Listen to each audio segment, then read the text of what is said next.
ఇప్పుడు ఏపీలో మనకి ఎలక్షన్స్ అయితే వేడి మీద జరుగుతున్నాయి కదా! నెక్స్ట్ ఏ ప్రభుత్వం వస్తే మరి ప్రజలకు మంచి జరుగుతుందని ప్రజలు భావిస్తున్నారు? వైఎస్ఆర్. సో, ఇప్పుడు కూటమిలో వస్తున్నారు కదా! ఇప్పుడు జగన్‌కి అది మైనసే కదా! మైనస్ ఎందుకు అనుకోవాలి? వాళ్ళే ఎదుర్కోలేక అంతమంది వస్తున్నారంటే వాళ్ళకే తెలుసు కదా వాళ్ళు ఓడిపోతారని. సో కన్ఫర్మ్ వైఎస్ఆర్ వస్తుంది. జగన్ మేనిఫెస్టో చూస్తున్నట్టయితే కొంచెం ఉచిత పథకాలు ఎక్కువగా ఉన్నట్టు అనిపిస్తుంది. ఇప్పటికే ఆర్థికంగా రాష్ట్రంలో చాలా వరకు తక్కువగా ఉంది. మరి ఇలా ఉచిత పథకాలు ఇవ్వడం ద్వారా ఆర్థికంగా చాలా సమస్యలు ఎదుర్కోవాల్సి వస్తుంది కదా!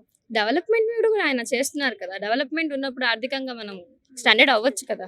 అంటే డెవలప్‌మెంట్ విషయానికి వస్తే ఇప్పటి వరకు ఏ విధంగా కూడా డెవలప్‌మెంట్ జరగలేదు అని అంటున్నారు కదా! ఎందుకు జరగలేదండి? ఒకసారి చూడండి ఎన్ని సీపోర్ట్స్ రాలేదు.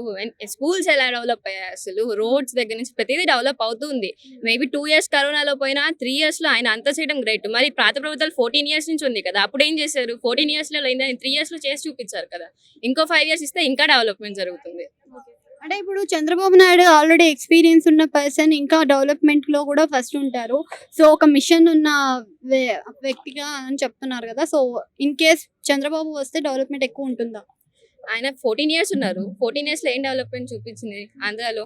ఒక రోడ్ ఉందా? ఒక స్కూల్‌ని పట్టించుకున్నారా? మెయిన్‌గా మెయిన్ స్టూడెంట్స్ కాబట్టి మాకు బయట విషయాలు తెలియకపోవడం. మేము యాక్చువల్‌గా మా ఎడ్యుకేషన్ పరంగానే మాట్లాడతాం. మేము స్కూల్‌లో జాయిన్ అయ్యేప్పుడు మా స్కూల్ బిల్డింగ్స్‌లో వర్షం పడితే పెంకులు ఉంటాయి కదా! అవి రాలి కింద పడేవి. ఎన్ని కంప్లైంట్స్ ఇచ్చినా నో యూస్. చీకటి రూమ్స్ అంతా లైట్ లేదు. ఒక క్లాస్ రూమ్‌లో బోర్డ్ లేదు. ఏం లేనప్పుడు ఎలా చదవాలి మేము? మా స్ట్రెంత్ నాకు తెలిసి నేను జాయిన్ అయినప్పుడు మా సెక్షన్‌లో 19. 7థ్‌లో కూడా సేమ్. 8థ్‌లో వైఎస్ఆర్‌సీపీ వచ్చాక డెవలప్మెంట్ తర్వాత అట్‌లీస్ట్ మా స్టాండర్డ్‌కి మా సెక్షన్ వరకు 60. ఒక్క సెక్షన్‌కి 60 అంటే మిగతా క్లాసెస్‌లో ఎంత?